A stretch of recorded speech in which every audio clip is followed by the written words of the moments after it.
Di dalam psikologi politik, Habib itu semakin diumpetin, semakin eh, sebut aja glorifikasi berlangsung. Dan itu natural sekali. Justru di dalam exile, orang itu dianggap atau oleh pengikutnya ditunggu sebagai messengers of truth, messenger of peace, messenger of political change, ya segala macam itu.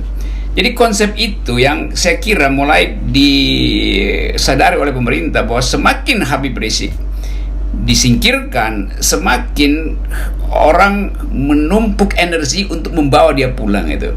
Jadi itu dulu poinnya itu, dan itu memang terbuka orang ucapkan, kembalikan Habib Rizik. Saya muter-muter satu Jawa Barat, posternya ada di mana-mana itu, entah siapa yang pasang atau itu sukalera segala macam, apa itu pancingan intelijen. Tetapi faktanya Habib Rizik itu punya pengikut, dan pengikutnya banyak. Jadi Habib Rizik adalah fakta politik, bukan sekedar subjek yang kontroversial, tapi dia sudah berubah menjadi fakta politik. Nah, sekarang kekuasaan mesti membaca itu di dalam keadaan Indonesia mengalami turbulensi. Jadi kepanikan kekuasaan sebetulnya terlihat dari kesalahan kekuasaan di awal yang menganggap bahwa rejim ini akan terlalu stabil, sehingga Habib Rizik bisa kita screen out sebagai non-faktor. Kira-kira begitu pikiran kekuasaan kan. Nah sekarang berubah, ada krisis ekonomi, ada krisis kesehatan, ada delegitimasi dunia, ada olok-olok pers terhadap seluruh menteri yang gagal dan gugup menghadapi Asfinawati CS.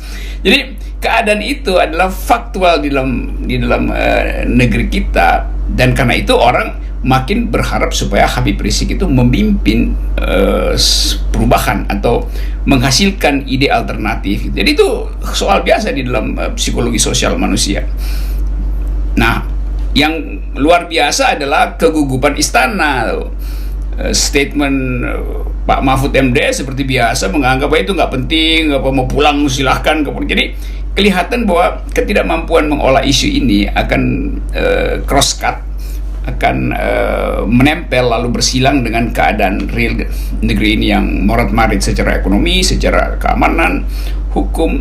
Jadi itu konteksnya kenapa Habib Rizik menjadi isu yang harus dibicarakan. Ya, nah kalau kita membicarakan Habib Rizik di pengasingan ini, tentu orang kemudian merujuk pada cerita lama tentang Khomeini ketika mengalami pengasingan di Paris ya. Kemudian sama-sama agama, sama-sama pengikutnya besar. Dan dulu kemudian keberhasilannya Khomeini justru keberhasilan itu kan kalau saya tidak senang dengan tape recorder, kayak kaset ya di masa itu ya. Dia menggelorakan para pengikutnya melalui suara, rekaman suara melalui kaset, dan ini kemudian berhasil membangun kekuatan. Sekarang kan situasinya sudah berbeda nih, Bung Rocky. Jauh sekarang bisa lebih masif, orang bisa webinar, orang bisa mengakses audio dan sebagainya. Jadi menurut saya di dalam negeri atau tidak di luar negeri sebenarnya pengaruhnya sama saja nih sekarang.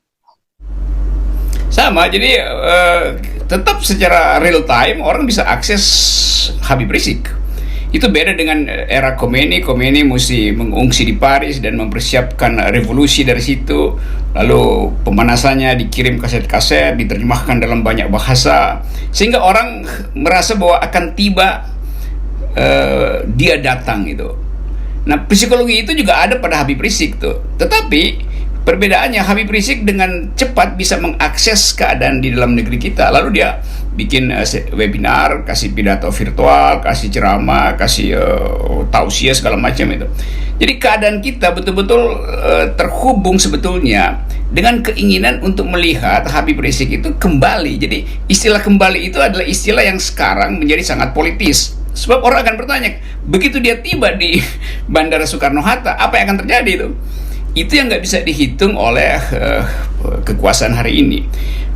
Bukan Khomeini aja, dulu juga Ninoy Aquino, kan dia dari Harvard, dari Amerika itu, lalu dibikin kesan segala macam itu bahwa dia akan memimpin. Dan betul, dia tiba di bandara Yose Rizal di Manila, dan di shot gitu. Jadi kita punya banyak perbandingan dengan peristiwa itu. Nah, keadaan ini yang membuat orang bertaruh, apa kira-kira preteks pemerintah untuk menolak atau untuk menerima tuh. Jadi pemerintah kan harus ajukan preteksnya tuh. Kalau dia mau terima Habib Rizik pulang, public opinion-nya bagaimana? Kalau dia tolak, public opinion-nya bagaimana? Jadi sekarang bola panas justru ada pada pemerintah Presiden Jokowi itu. Saya kira ini menarik karena tadi kita menyinggung Khomeini, kemudian membandingkan dengan Nino Aquino gitu. Pada kasus Nino Aquino, kepulangannya dan kemudian diakhiri dengan pembunuhan Nino, justru di situ kemudian memicu people power yang sangat itu istilahnya people power di situ kita belajar. Ya, itu kan mulai kita luar biasa momentum people power itu disilipin itu ya. Sementara kebalikannya, Khomeini ketika dia pulang dan kemudian dia berhasil memimpin revolusi. Jadi saya kira dengan dua setting tadi memang kalau saya jadi pemerintah memang posisinya dilematis tuh, Bung Rob.